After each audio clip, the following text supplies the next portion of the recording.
मंदिरों में क्या कर रहे हो, मस्जिदों में क्या कर रहे हो, परमात्मा को सलाह दे रहे हो, ऐसा करो वैसा करो, मेरी पत्नी बीमार है उसको ठीक करो, मेरे बच्चे को नौकरी नहीं लग रही नौकरी लगाओ।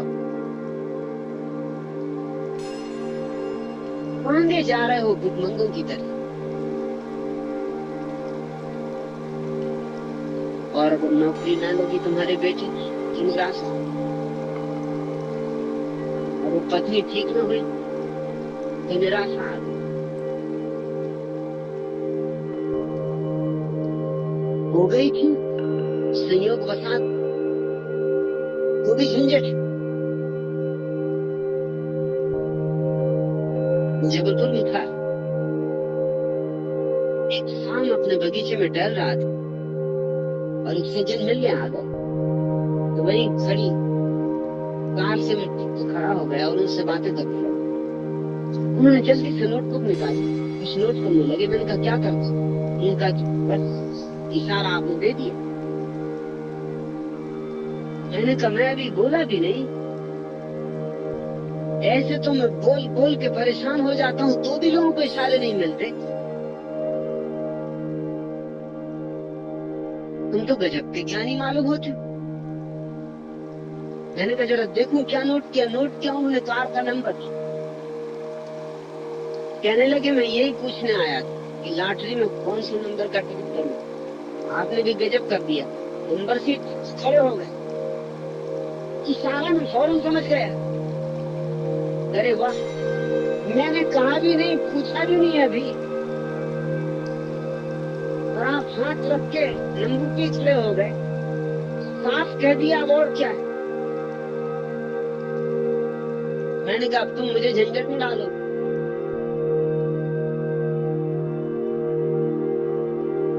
अगर ये नंबर ना निकला तब तो कुछ हर्जा नहीं, मेरा तुमसे छुटकारा हुआ, तुम कहीं और नंबर तलाशो।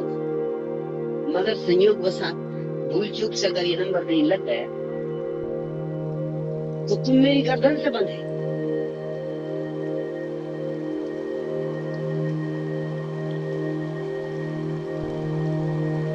लोग वासनाओं से भरे, तृष्णाओं से भरे, अपनी कल्पनाओं के जाल से भरे चलते। कि मैं भी उनसे कह रहा हूँ कि मेरा कोई इशारा नहीं है, ये तो कुछ देख के खड़ा हो गया, तुमसे बात करनी थी, ये मेरे घूमने का समय था, तुम बेवक्त आ गए हो, गाड़ी पास थी तो ठीक से खड़ा हो गया हूँ, मुझे क्षमा करो, गलती हो गई। मगर वो मेरी सुनने को राजी नहीं। वो तो जल्दी से नमस्कार किए और चलते बने। उन्होंने कहा कि बस चलता हूँ, बात हो गई। वासनाओं से भरा हुआ आदमी वही देखता जो देखना चाहता, वही सुनता है जो सुनना चाहता। वासनाएं उसे वह नहीं देखने देती जो है, वह नहीं देखने देती चारों तरफ मौजूद है। वासनाएं उसे छोटा सा जगत देखने देती, और वो जगत भी उसका अपना निर्मित होता है।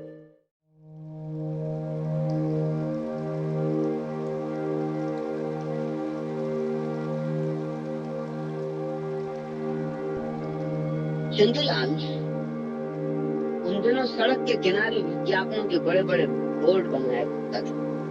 एक दिन वह ऊपर की सीढ़ी पर से नीचे आ गया तो उसे बहुत चोट आ गई। जब्बू जी उसे देखने अस्पताल पहुंचे, देखा चंदूलाल को जगह जगह फ्रैक्चर पर पट्टियां बंधी, सारे शरीर पे फ्रैक्चर ही फ्रैक्चर, दिखाई नहीं पड़ता, बस आंखें दिखाई पड़ती हैं, मुंह दिखाई पड़ता। जग्गू जी को बहुत दुख हुआ और कहा कि बहुत दुखी हूं। तुम्हें बहुत दुख हो रहा हो। चंदूलाल ने कहा कि ऐसा नहीं होता, हाँ जब हंसता हूं तब जगह जगह दुख होता है। तुझे ने कहा कि इसमें हंसने की बात ही क्यों, हंसने काहे के लिए? तो चंदूलाल ने कहा हंसने का कारण ये है, जब कुछ न पूछो पूछो तो अच्छा। अरे मैं जिस जगह काम कर रहा था उसके सामने वाले मकान की खिड़की में एक नवयुवती अपनी ड्रेस बदल रही थी। वह अपना आखिरी कपड़ा उतारने ही जा रही थी कि सीढ़ी टूट गई और मैं नीचे आ गया और यह हालत हुई। जब्बू जी ने आश्चर्य से पूछा कि लेकिन सीढ़ी टूटी कैसे? क्या तुम्हारे वजन से सीढ़ी टूटी? चंदूलाल बोले, अरे साली मेरे वजन से कम, वह तो भी 25 आदमी और जो चढ़े हुए थे उनके वजन के कारण टूटी। कोई मैं अकेला थोड़ा सीढ़ी पे था, पूरा गांव ही चढ़ा हुआ था। सीढ़ी भी कब तक ठहरती और इसीलिए कभी कभी रह रहे को उनको हंसी आ जाती कि वाह रे वाह।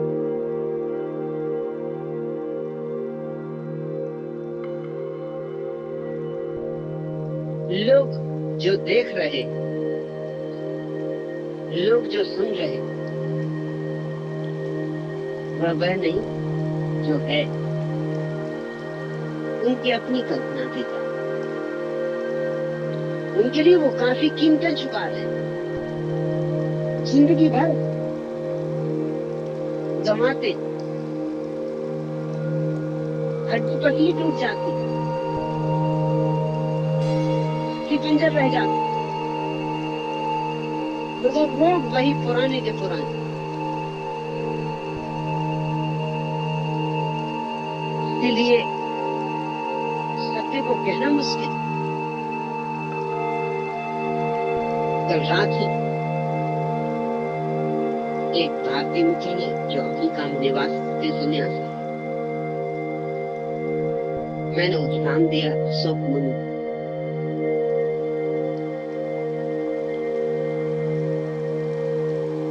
उनसे मैंने कहा, अशोक सब सब होते के पहले, यानी अशोक की बात नहीं करते, आनंद की बात। आनंद का अर्थ होता है विधायक, अशोक का अर्थ होता है दुख में नकारात्मक। बुद्ध को मजबूरी में अशोक की बात करनी पड़ी कि लोग ये सुन के कि परमात्मा सच्चिदानंद, उसके प्रति ही वासना करने लगे। आनंद है तो पाते रहेंगे। आनंद सब उनके भीतर गुदगुदी उठाने लगे, आनंद सब उनकी लाट टपकाने लगे, आनंद सब तो उनका लोभ लगने लगा, वासना जगने लगी। आनंद है तो पाते रहेंगे। आनंद से उन्होंने समझा कि महासुख, अनंत सुख, सुख ही सुख, इसमें दुख बिल्कुल नहीं बचा। ऐसा फिर दौड़ पड़े लोग। फिर आनंद की शर्त ही यही, जब तक वासना है तब तक उपलब्ध नहीं होता। परमात्मा ने भी खूब उल्टी शर्त लगा रखी कि जब तक दौड़ोगे, जब तक वासना करोगे, तब तक आनंद उपलब्ध नहीं होगा। लगी फांसी। आनंद चाहिए, उसे चाहिए तो मिलेगा नहीं। आनंद मिलता है उनको जिन्हें कुछ भी नहीं चाहिए, जो कहते चाय ही दे, जिनके भीतर चाय का तूफान अंदर नहीं रह जाता, उनको आनंद मिलता है। लोग सोचते हैं परमात्मा तक तो धोखा दे देंगे। वो कहते चलो यही सही, चलो चाय ही छोड़ देंगे। अगर चाय छोड़ने से ही आनंद मिलता हो तो हम इसके लिए भी राजी, मगर भीतर उनके भाव अब भी वही मिलना चाहिए आनंद। चाय छोड़ने तक तो राजी। मुझसे लोग पूछते तब पक्का है कि मिलेगा? हम चाय भी छोड़ देंगे, मगर कहाँ चाय छोड़ रहे हो? तुम तो चाय को पक्का किए ले रहे हो, कहाँ मिलेगी? चलो ये भी करेंगे, अगर चाय छोड़नी तो ये शर्त भी पूरी कर देंगे। अगर ऐसा आदमी बीच बीच में आंख खोल कर देखता रहेगा, अभी तक मिला नहीं, चाय की चाय गई, आनंद का कुछ पता नहीं, कितनी देर और लगेगी, मगर ये बीच बीच में आँख खोल कर देखना ही बता देगा कि अभी क्या उतनी की उतनी मौजूद है, उतनी पहले छिप के मौजूद। इसके पहले उपनिषदों ने परमात्मा की थी विधायक व्याख्या की सच्चिदानंद, वह परम आनंद परिभाषा बदल। देखा कि लोग समझे नहीं उसे, लोगों ने गलत समझा, लोगों ने आनंद को ही अपना लक्ष्य बना लिया। उतने का परम अवस्था का केवल इतना ही अर्थ है कि वहां दुख नहीं। तुम बात करो, सिर्फ दुख नहीं। इस भेद को जरा समझ लो।